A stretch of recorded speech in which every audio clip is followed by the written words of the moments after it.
off these running boards. Pretty simple. Couple of bolts, and basically this thing just removes. So I think that's what I'm gonna try to do today. Let's see how it looks. So just get on the back side and we're gonna loosen those up and take them off and see how this goes.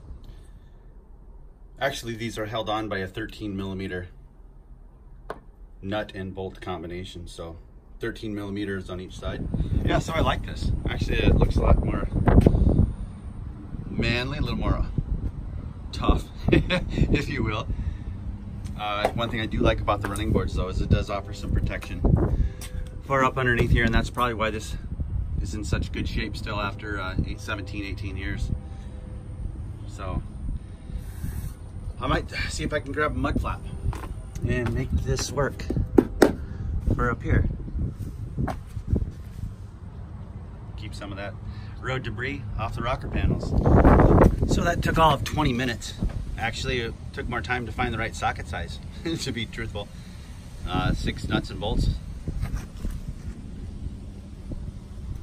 on each running board. And there we go. So the frame actually looks pretty darn good. I'm gonna get some of those rust spots, paint them up, and then treat this with fluid film before the winter comes on. And maybe we'll do something here with this and try to incorporate a little bit of a mud flap just to keep some of that overspray under control. All right, this might be able to work. We might be able to work something up. I don't know. This is a couple of mud flaps off the Tacoma. See if we can make something work perhaps with this, or maybe just go aftermarket. I'm sure there's something out there. I have to do some research on that.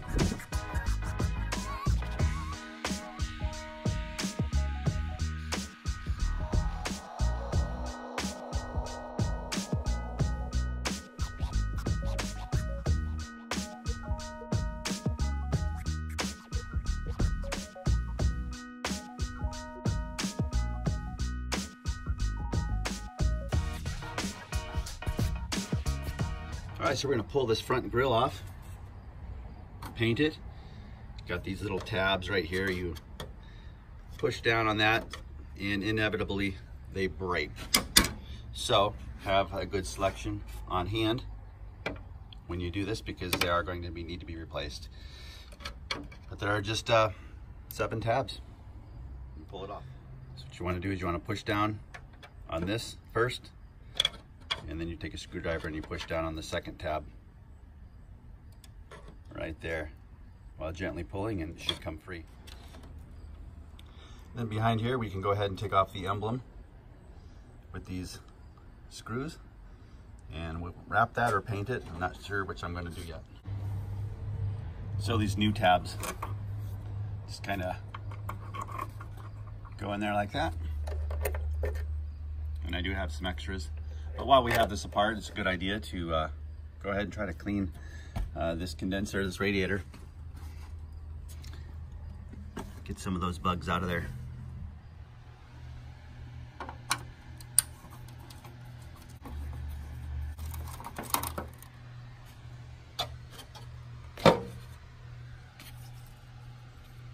We can wrap this fairly easy.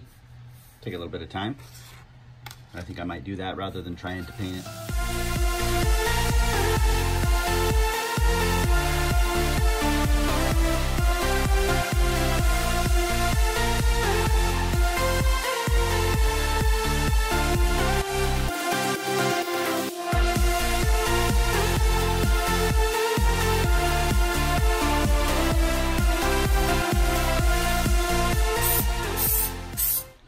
All right, we're in this makeshift paint booth.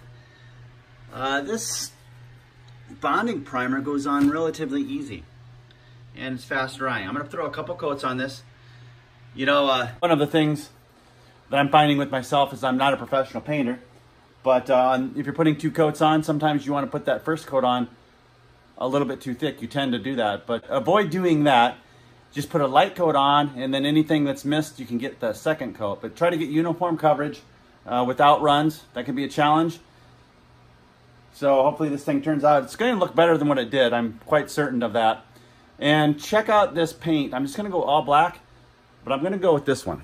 This is a custom premium lacquer paint. It says 50% more durable.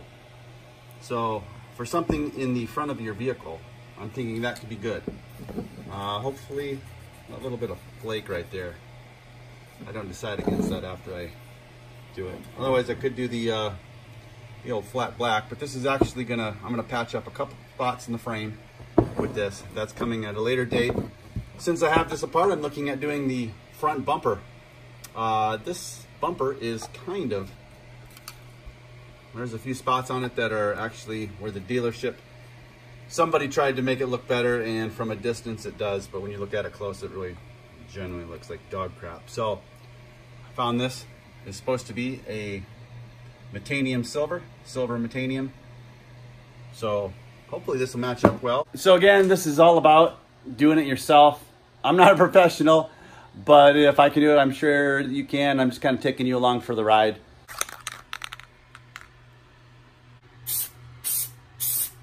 Looking good with the second coat here.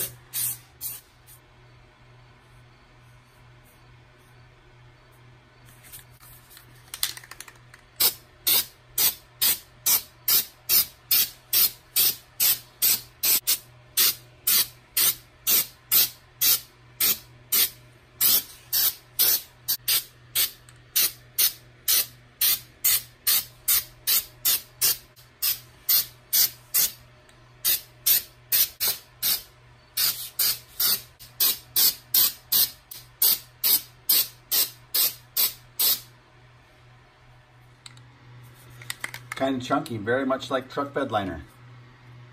Wasn't expecting quite that. All right, well, we sprayed this down, and I believe that is a wrap for this little piece. We're gonna wait 24 hours before we install this, but I think that looks not too shabby for a do-it-yourselfer. Wrapping this thing sucks. But from a distance, it doesn't look too bad. All right, finishing up this grill. We're gonna put some clear coat on here. I don't want it to be too glossy and too bright, so I picked the matte clear, and this is supposed to be a non-yellowing clear coat. So we are going to do this and see how it holds up.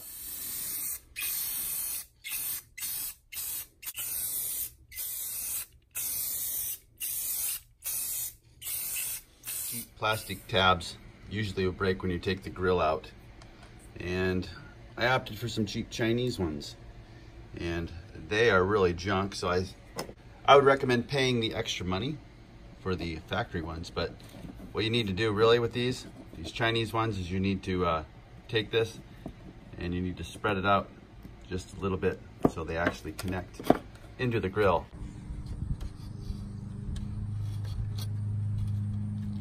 They don't hold nearly as well as the factory ones, but I'll just go ahead and pop this thing back in and you're ready to roll. All right, there we go. It's holding well for right now.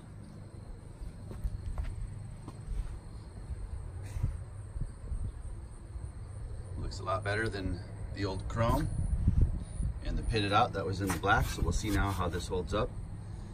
And then the next thing we need to do, you need to sand this bumper down and correct where the auto dealer just tried to cover it over for a quick sale. So that will be coming up in the next video.